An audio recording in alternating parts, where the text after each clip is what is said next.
अपने मिशन 2016 को साथ लेकर चल रही तमिलनाडु की मुख्यमंत्री जयललिता एक के बाद एक लोक लुभावनी स्कीम्स लाकर तमाम वर्ग के लोगों को खुश करने में जुटी है। अब तक के सबसे हिट रहे अम्मा कैंटीन, अम्मा मिनरल वाटर, अम्मा वेजी मार्केट और अम्मा सॉल्ट के बाद अब अम्मा ले आई है अम्मा मेडिकल्स, जो कि आज से शुरू हुए हैं। राज्य भर में 100 ऐसे फार्मेसीज खोले जाएंगे, जिसमें से 10 चेन्नई में उपलब्ध होंगे।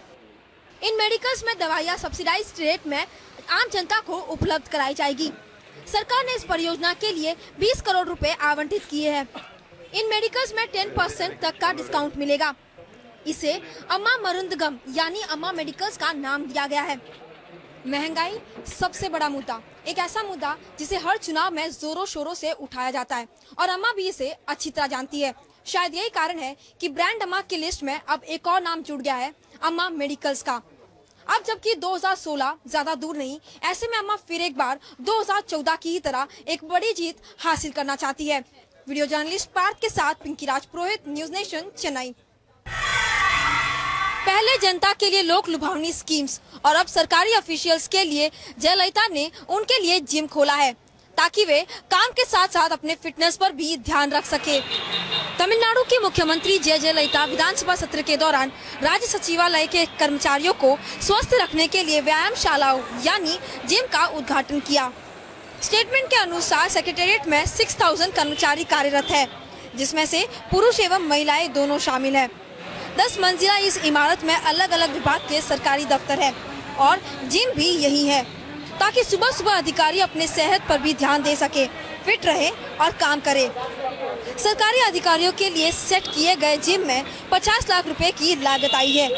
आपको बता दें कि इससे पहले जयललिता ने आम आदमी को राहत देने के लिए कई स्कीम्स की घोषणा की और उसे लागू भी की, जिनमें से अम्मा कैंटीन, अम्मा मिनरल वाटर, अम्मा वेजी मार्केट, अम्मा सॉल्ट भी शामिल है।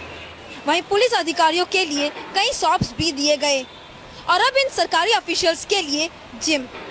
कई बार ये जनता की कंप्लेन रही है कि सरकारी ऑफिशियल ठीक से उनकी सुनते नहीं या कोई काम नहीं करते, लेकिन अब जबकि तमिलनाडु के मुख्यमंत्री जयललिता ने उनके लिए जिम प्रोवाइड किया है, अब देखना होगा कि ये सरकारी ऑफिशियल्स अपने आप को फिट रखकर काम में कितना ध्यान दे पाते हैं और जनता की कितनी सेवा कर पाते हैं। वीडियो जर्नलिस्ट पार्थ के साथ पिंकी राजपुरोहित, न्यूज नेशन, चेन्नई। धोती मुद्दे पर तमिलनाडु की तमाम पॉलिटिकल पार्टियां इन दिनों तमिल ट्रेडिशन कार्ड की राजनीति में जुटी है। वहीं पिछले कई दिनों से चुप्पी साधी तमिलनाडु की मुख्यमंत्री जयललिता ने भी असेंबली में अपनी सख्ती दिखाई दी। धोती पहनने की वजह से तमिलनाडु क्रिकेट एसोसिएशन के क्लब में जाने से रोकने के मामले में तमिलनाडु में सियासी पारा चढ़ गया है। विधानसभा में इस मुद्दे पर लगातार हंगामे के बाद आज तमिलनाडु के मुख्यमंत्री जयललिता ने अपनी चुप्पी तोड़ते हुए क्लब को चेतावनी दी है कि जो भी इस एक्ट को दोहराएगा उसका लाइसेंस तक रद्द किया जा सकता है।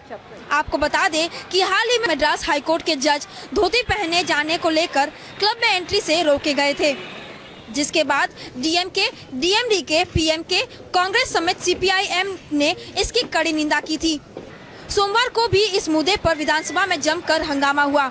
इस वजह से कुछ देर तक सदन की कार्रवाई रोकनी भी पड़ी थी। डीएमके नेता एमके स्टैलिन ने ये मामला विधानसभा में उठाया।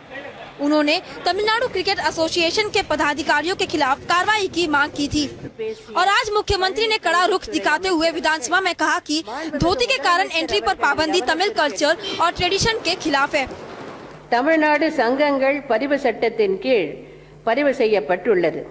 இவ்வாறு பதிவு செய்யப்படும் போது அதற்கான துணை விதிகளை வகுத்து தமிழ்நாடு சங்கங்களின் பதிவாளருக்கு तमिलनाडु क्रिकेट संघ मंत्रम समर्पितुள்ளது। इससे पहले इसकी निंदा करते हुए कई ग्रुप्स ने टीएनसीए के प्रेसिडेंट एन श्रीनिवासन और क्लब के ऑफिशियल्स को फ्री धोती भेजी थी। विधानसभा में हंगामे और अपोजिशन के दबाव के बाद आखिरकार तमिलनाडु की मुख्यमंत्री जयललिता ने इन क्लब्स को फटकार लगाई दी।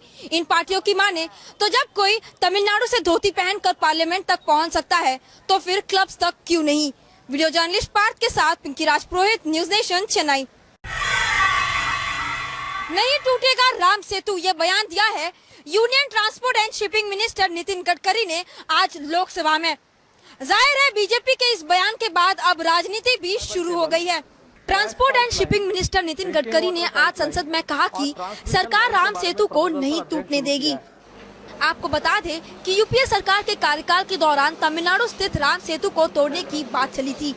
उस समय इसका काफी विरोध भी हुआ था। नितिन गडकरी ने कहा कि सरकार किसी भी हालत में राम सेतु को नहीं तोड़ेगी। उन्होंने कहा कि यदि सेतु समुद्रम परियोजना जरूरी है तो उसके लिए सरकार वैकल्पिक रास्ता तलाशेगी। हम किसी भी हालत में जिसको आप राम सेतु करके हम मानते हैं, वो किसी भी हालत में उसको हम तोड़ेंगे नहीं। इसके बारे में हमारी सरकार की भूमिका साफ है। पर राम सेतु को बचाकर देश के हित में अगर प्रोजेक्ट हो सकता है तो वो पूरी करने की कोशिश हम करेंगे। और मैं इसी महीने के एंड के पहले वहाँ जा रहा हूँ और मुझे लगता है आप सबके सहयोग से कि यह मामला निपटेगा। गौरतलब है कि भारत और श्रीलंका के बीच समुद्री मार्ग में राम सेतु बड़ी बाधा है। इसे तोड़कर दोनों देशों के बीच की दूरी को कम किया जा सकता है। वहीं राम सेतु की अगर बात करें तो ये भारत के दक्षिण में धनुषकोटी तथा श्रीलंका के उत्तर पश्चिम में पंबन के बीच समुद्र में 48 किलोमीटर चौड़ी पट्टी के रूप में उभरा एक भूभाग है। लेकिन अब जबकि बीजेपी ने इस पर अल्टरनेटिव सॉल्यूशन निकालने की बात कही है तो ये वाकई देखना होगा कि आखिर बीजेपी कौन सा सॉल्यूशन निकालती है, क्योंकि डीएमके का ये मानना है कि यही एक रूट बेस्ट रूट है। वीडियो जर्नलिस्ट पार्थ के साथ पिंकी राजपुरोहित, न्यूज नेशन, चेन्नई।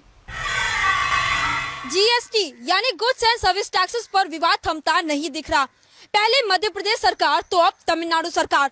तमिलनाडु मुख्यमंत्री जयललिता ने प्रधानमंत्री नरेंद्र मोदी को चिट्ठी लिखकर जीएसटी संशोधन को अनुचित करार दिया है और कहा है कि ये राज्यों के हित में नहीं। तमिलनाडु मुख्यमंत्री जयललिता ने प्रधानमंत्री नरेंद्र मोदी को लिखी चिट्ठी में गुड्स और सर्विस टैक्स कानून में लाए संशोधन को अनुचित करार दिया है। अपने पत्र में मुख्यमंत्री जयललिता ने कहा कि यह संशोधन राज्यों के लिए अनुचित है और राज्य के फाइनेंस को और भी कमजोर करेगा। जयललिता ने यह साफ कर दिया है कि यह तमिलनाडु के लिए अस्वीकार्य है। साथ ही जयललिता ने कहा कि जीएसटी पर संविधान संशोधन विधेयक में तंबाकू और तंबाकू उत्पादकों पर अधिक कर लागू करने के प्रावधानों में राज्यों को शामिल नहीं किया गया है और मांग की है कि राज्यों को तंबाकू और तंबाकू उत्पादकों पर अधिक कर लगाने की अनुमति जारी की जाए। जीएसटी का मुद्दा यूपीए सरकार के दौरान भी काफी विवादों में रहा। उस वक्त एनडीए राज्य और केंद्र के बीच काफी बहस भी देखी गई और ये बहस अब भी बरकरार है। लेकिन अब जबकि केंद्र में एनडीए की सरकार है तो ऐसे में ये वाकई देखना होगा कि बुधवार को होने वाली इस मीटिंग में जयललिता की ये मांग कितनी रंग लाती है। वीडियो जर्नलिस्ट पार्थ के साथ पिंकी राजपुरोहित, न्यूज नेशन, चेन्नई।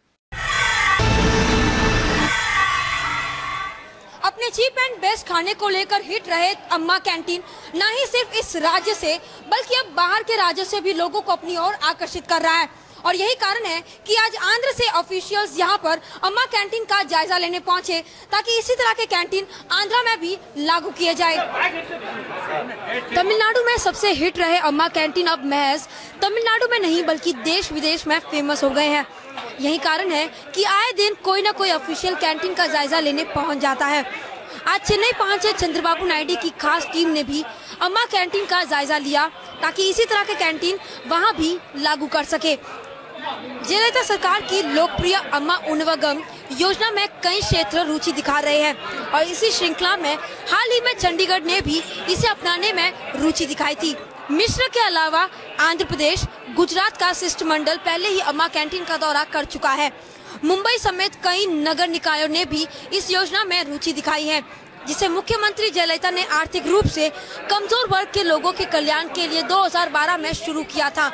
अम्मा कैंटीन का दौरा करने के बाद ऑफिशियल्स ने कहा कि उन्हें यह सिस्टम काफी पसंद है, इसलिए खुद आंध्र के मुख्यमंत्री चंद्रबाबू नायडू ने जयललिता से बात कर इस पर डिटेल्स पूछे हैं ताकि आंध्र में भी पूर्व सीएम एनटी रामाराव के नाम पर अन्ना कैंटीन लागू कर सके। अपनी लोक लुभावनी स्कीम से तमिलनाडु मुख्यमंत्री जयललिता ने तमाम वर्गों के लोगों को खुश कर रखा है और यही कारण था कि 2014 के लोकसभा चुनाव में अम्मा ने एक बहुत ही बड़ी जीत हासिल की। जाहिर है अब बाकी राज्य भी तमिलनाडु मॉडल की तरह अपने राज्य को बनाना चाहते हैं। वीडियो जर्नलिस्ट पार्थ के साथ पिंकी राजपुरोहित, न्यूज नेशन, चेन्नई।